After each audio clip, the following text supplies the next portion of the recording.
now, let's prepare ourselves now. Let's continue to speak in tongues. Shara ba ba ba ba ba ba ba ba.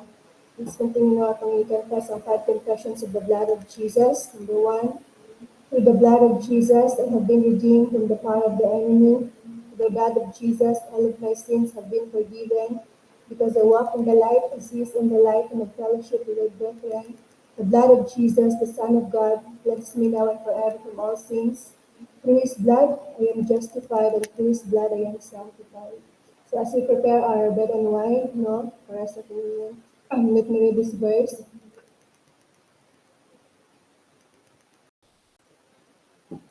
Okay, in Exodus 12:13, it says here, now the blood shall be a sign for you in the houses where you are, and when I see the blood, I will pass over you, and the blood shall not be on you to destroy when I strike the land of Egypt.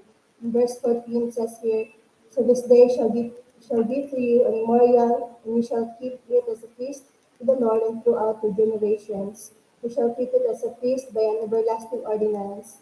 In John 6:56 says here, he who eats my flesh and drinks my blood abides in me and I in him.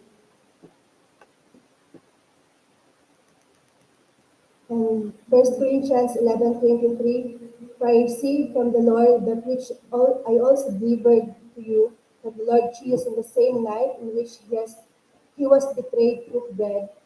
And when he had given thanks, he broke it and said, take, eat, this is my body which is broken for you.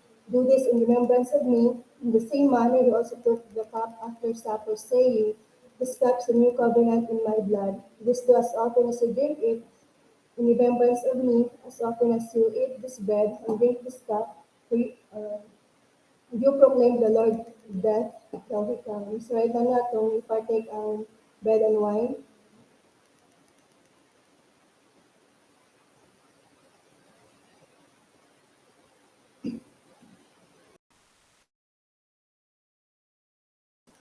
Tumalas at continue to pray na kay Lord. Mag-pray ka kay Lord for this moment. Yes, Lord Jesus, salamat o God, Lord. Sa imong kamais ang mong lives, O God. Lord, through your blood, O God, we are redeemed, we are reconciled, O God, we are restored, O God, Jesus, and salamat, O God, Lord, for all the sacrifices na imong gibuhat sa cross, O God. And right now, Lord God, namin dito sa kalibutan, Father God, because Lord, sa imong gibuhat, O God, and right now, Lord God, we declare and pray, O God, that each one of us right now, Lord God, na himo a blessing, Father, as a grace nga magawatan sa imo, God, and Lord, tanan, we declare, God, that we are financially stable, O God, Lord, ang mga lives, mahimong panalangin sa uban, O God, and even, Lord God, as leaders, O God, Lord, mahimo gini, nga daghan nga pa kanya mga people, O God, not just financial, O God, but spiritual, Lord God. Salamat, O God, Lord, among lives, Lord, among ihatag sa imo, O God, Jesus, and salamat for everything that you have done in the cross, Lord God. Lord, thank you, Lord God, nga this year, mahimo mi Father, Lord God, ng mga covenant millionaire, Lord, yung mga covenant, sa ministry, O God, in all areas sa among lives, O God.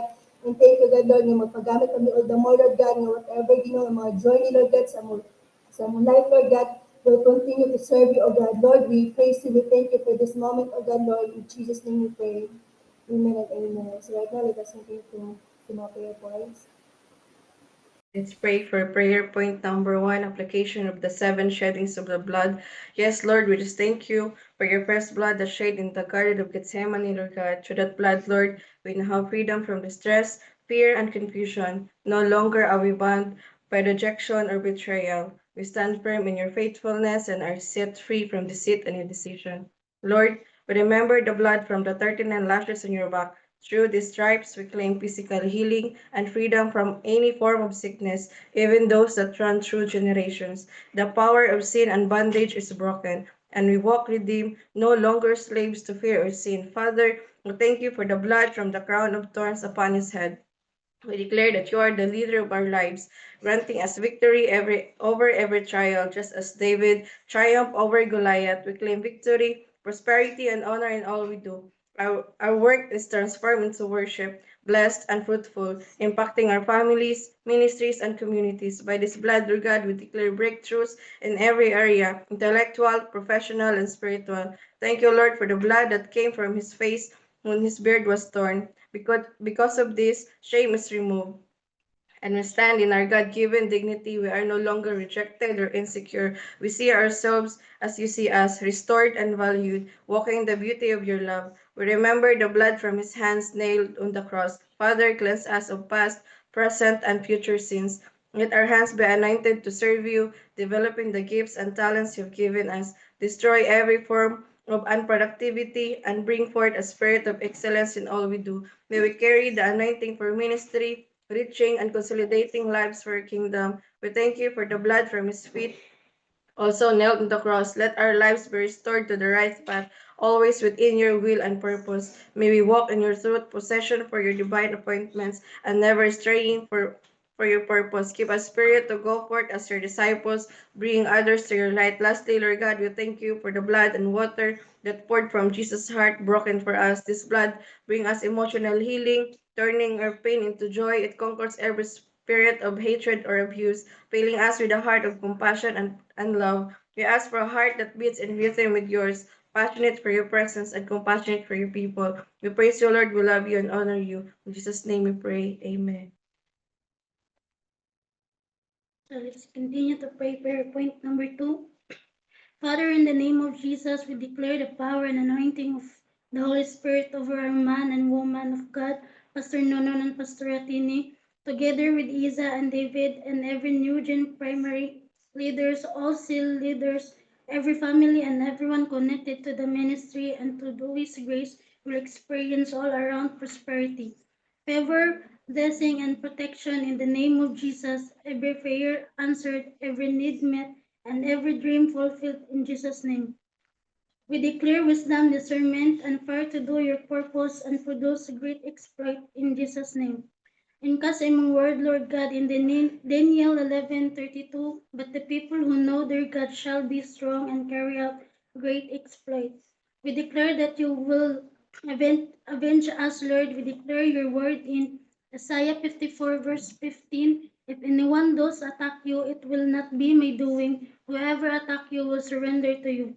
In Isaiah 54:17, no weapon formed against us shall prosper, and every tongue which rises against us in judgment we shall condemn. This is our heritage as servants of the Lord, and our righteousness and from you, Lord.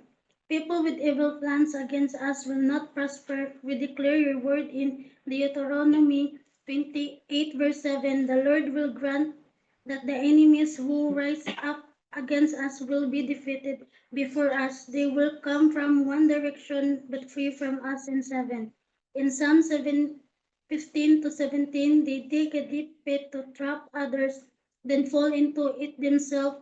The trouble they make for others backfires on them.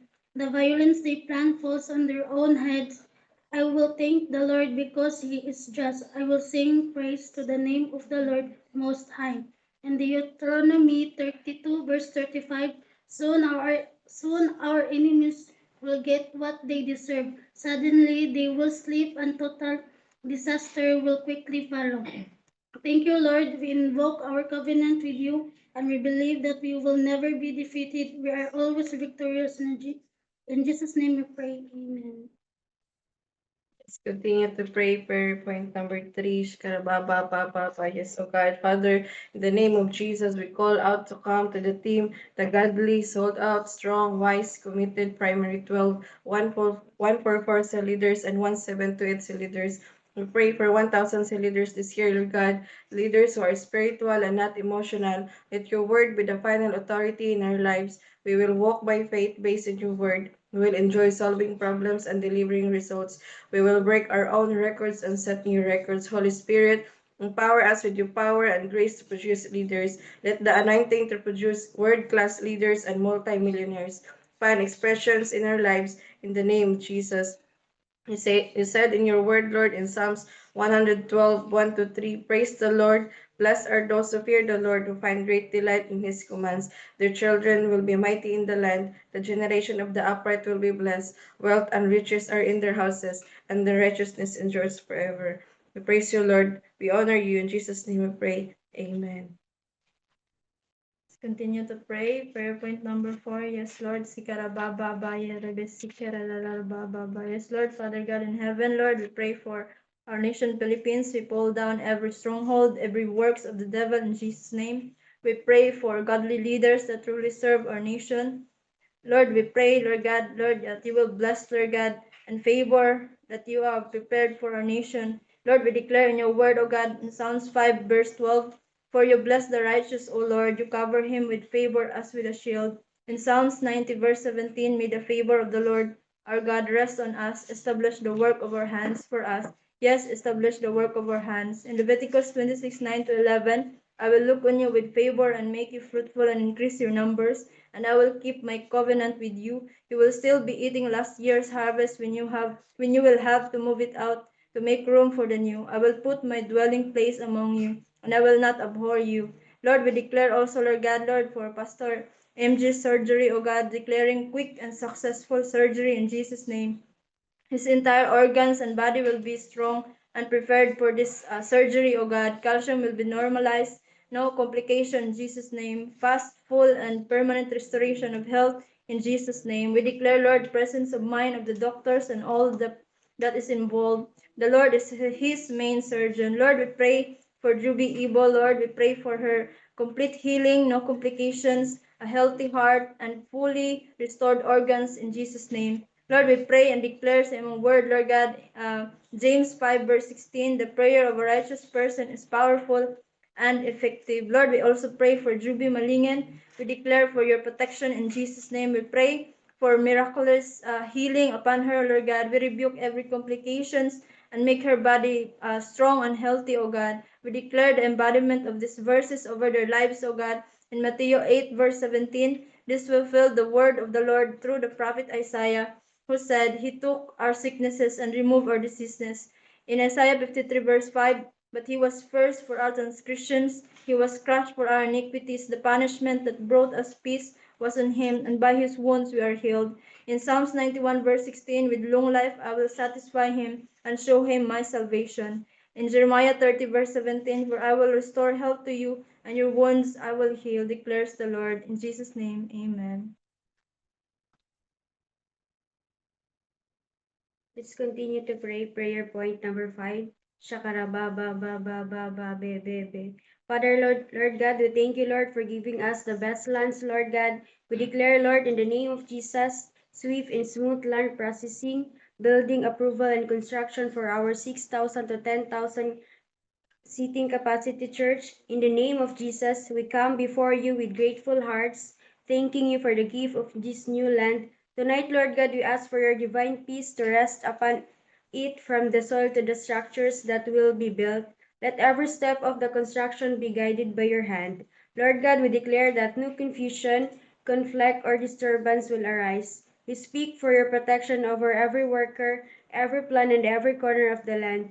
May this place be filled with your presence, and may it bring blessings to all who dwell and work there. We entrust, Lord God, everything into your care, and we claim peace, order, and favor, that there will be peace in the construction and on the land, that no one will cause trouble in the name of Jesus. In Luke 10:19, I have given you authority to overcome all the power of the enemy. Nothing will harm you. In Isaiah 32:18, my people will live in a peaceful dwelling places, in secure homes, in undisturbed places of rest. In Psalm 91, 9 to 10, if you say the Lord is my refuge and you make the Most High your dwelling, no harm will overtake you, no disaster will come your tent.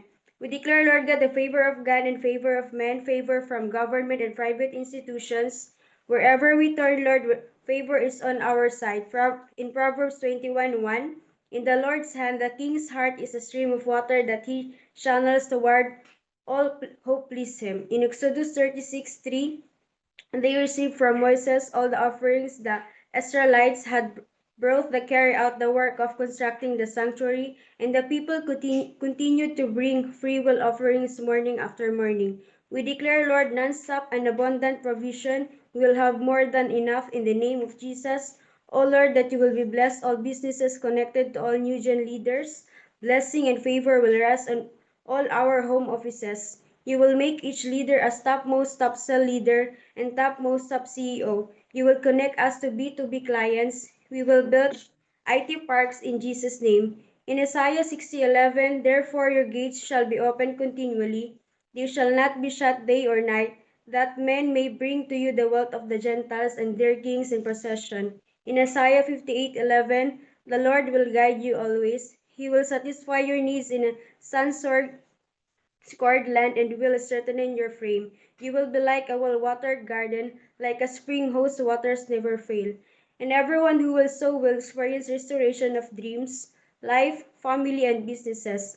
Everyone will live impactful and overflowing life in the name of Jesus. Amen and amen.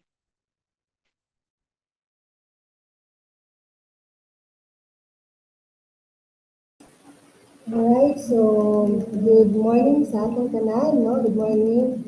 So this time, I just want to thank God, no, for this opportunity na makashare sa ihang word and also all of us sa team kasununon and appreciate, no, for giving me this opportunity. So right now, no, we will discuss or further sa last night na topic. So ang title is God's building blocks, no? So this time we will discuss mabo lang siya nga topic, mga verses na we will declare four verses tonight or ay pero declare na kaning nga word mo nga itong ning rema in revelation sa atong life. So number one, in Proverbs 16 verse 9. Now it says here, a man's heart plans his way, but the Lord directs his path. No? So kani siya nga verse, no, ano ni siya kanang nagtudlo ni sa ato about the balance between human planning and God's sovereignty. No? Kitang tanan, we make plans, we make decision, no, we make strategies in our lives, but indeed, si Lord din ang mag-determine sa ating mga plano. And the outcome, na karang si Lord ang mag-determines the outcome and mo-guide sa ato ang path. Na indeed nga, remind ka ni Lord right now, this morning nga, kanang let us plan wisely, na maging wise sa ating mga plano ba, but also maging humble ka at the end. And then, maging dependent ka kay Lord. Kaya the moment na mo-depend ka kay Lord ba, mo-trust sa mga process, mo-trust ka sa mga decision ni Lord, mga kanang will ni Lord sa atong life, kanang iyang direction is always greater than our own. Kanang greater pa, perfect ka Diyos. So indeed nga, we plan, but God has the final say. Amen. So in second verse, in Proverbs 18:20 to 21, it says here, next slide. Okay. So a man's stomach shall be satisfied from the fruit of his mouth. From the produce of his lips he shall be filled. Death and life are in the power of the tongue, and those who love it will eat its fruit. So, man siya nga, ang tudlo po di ba nga atong words is will carry power and consequences, no? Just as food na atong ginahintay sa atong lawas ba, sa dihan, the moment nga natin nakitang tanan naman yung mga, pwede na ito kaunon o dili pod pwede kaunon. No? So, the moment nga take ka or magkaon tag mga food nga dili pwede sa ato so unsay consequences sa ato nagkasakit ka or something nga kanang ato ang body ba mahimo siya weak. But the moment na makaon tag mga healthy food, so atong body healthy food siya. So at the same time, nga na paghihapon ang sa kanang food ba, I mean sa word nga atong gina-feed sa atong lives nga magana siya, it will shape the outcome ba, and even the relationship, even either positive or life-giving nga mga words. So if positive atong gina-speak out, na atong gina-feed sa atong self, more list na siya mga positive. Pero kung imong gina-feed sa imong self is puro lang mga negative, ang mo result ko na negative. So right now, mahimo ta nga, gusto ni Lord nga i-evaluate atong life ba, kung sa man ang status sa atong life karon, maybe tungod po na sa atong ginafeed sa atong pagalingon. If sa atong pagalingon, sige lang tayo mo kanang mga dili kaya ba, labi na kita as leaders, na mga butang ba nga, maka-speak tawad, dili mao mga negative, puro wala, puro kanang di na kaya. Puro ka ng mga negative ba, nga, dili pwede natin buhaton. Kung ka na itong gina-speak out, may mo din na itong result, dili siya okay.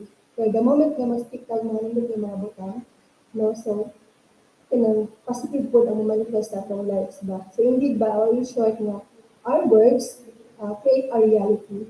So speak wisely. No? So speak wisely, kanang magiging sensitive ka ba sa mga words, na muluba sa atong mga baba. Amen.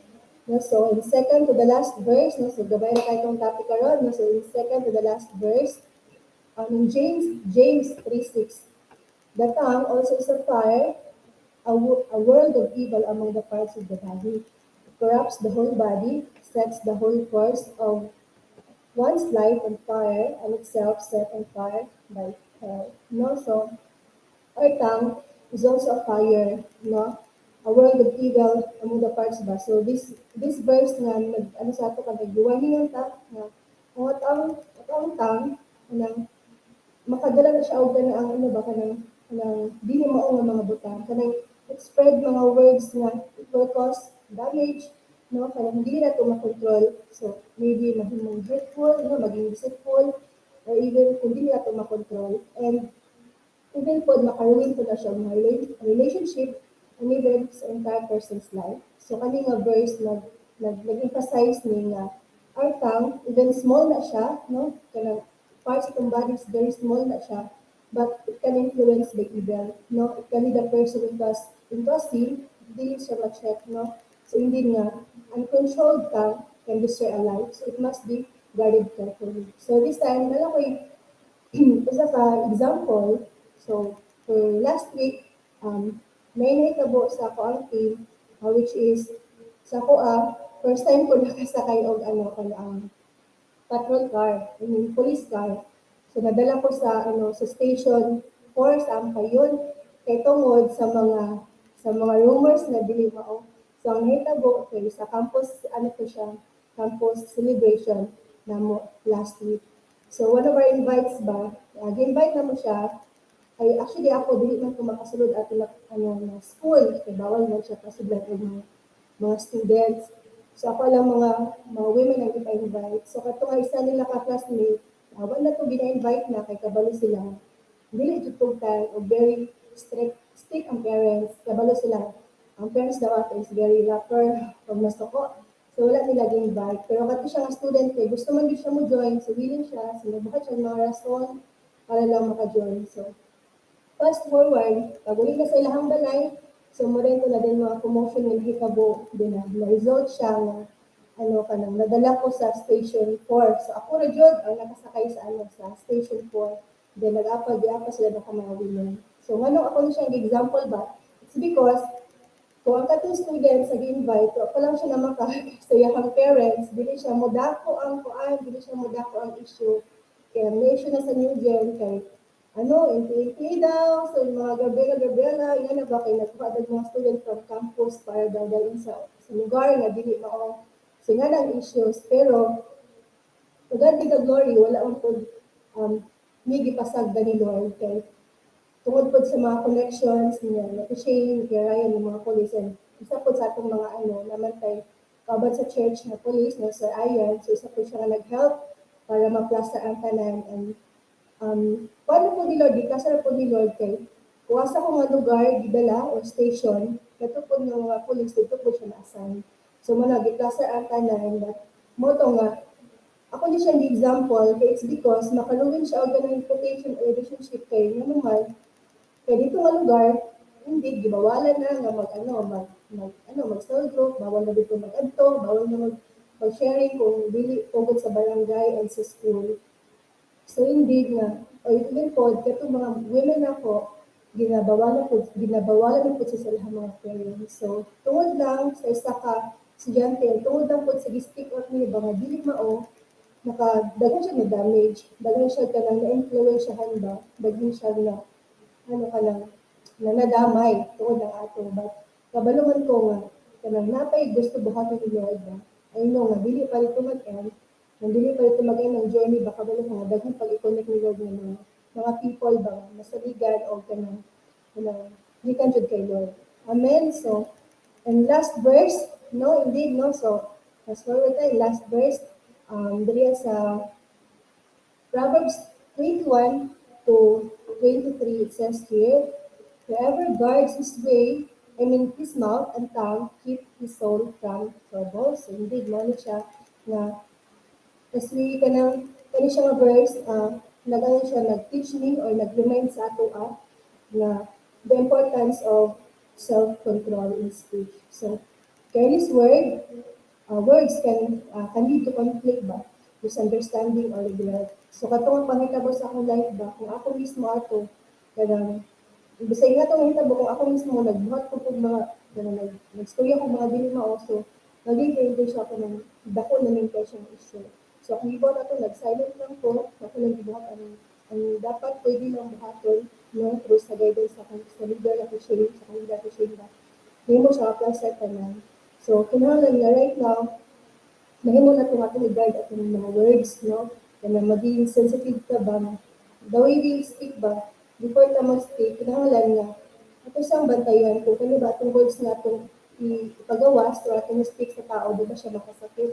Dili ba siya makatali conflict? Dili ba siya maka-cause of damage, no? So, indeed nga, a person who watches what they say protect themselves, no? So, indeed, dili man na para sa uban, para man na sa inyo ha, para man na sa ato ako na itong speak ng mga positive things. And by speaking wisely and with restraint ba, one preserve peace and avoids harm. No? So indeed, or in short, that guarding your words is also guarding your life from trouble. No, I know this night na daghan ba tag na-learn, no? Kung daghan tag na-learn, pwede ba paki-thumbs up, no? Daghan tag na-learn, no? Daghan remind ni Lord karon ba nga, I declare kay nga katong mga words, mahimo tong lema sa atong life, mahimo tong revelation as warning po sa ato ang tanan. So before we end, no, let us pray. Heavenly Father, God, Lord, we praise, O God, Lord, sa inyong kamay sa among life, Lord God. Thank you, God, for this night, O God, Lord, that you remind us, O God, na mahimong sensitive, O God, mahimong din nga maging wise, O God, Lord, at even, Lord God, mahimong, Lord God, nga mo trust sa imong mga plans in our lives, O God, maging dependent na sa imong, O God, and Lord, even, Lord God, among bantay ng mga mouth, O God, Lord, to speak, Ginoo, sa mga positive things, not negative things, O God, Lord, kay tayo namang buhaton, O God, Lord, it will reflect sa among mga lives, O God, Lord, hanggang tayo na pagpasalamat ko God, karang Ginoo nga mga sa among lives, Lord God, amo nang i-surrender, amo nang isalig sa imo, O God, Lord. We praise you, God, in the name of Jesus. Amen and amen.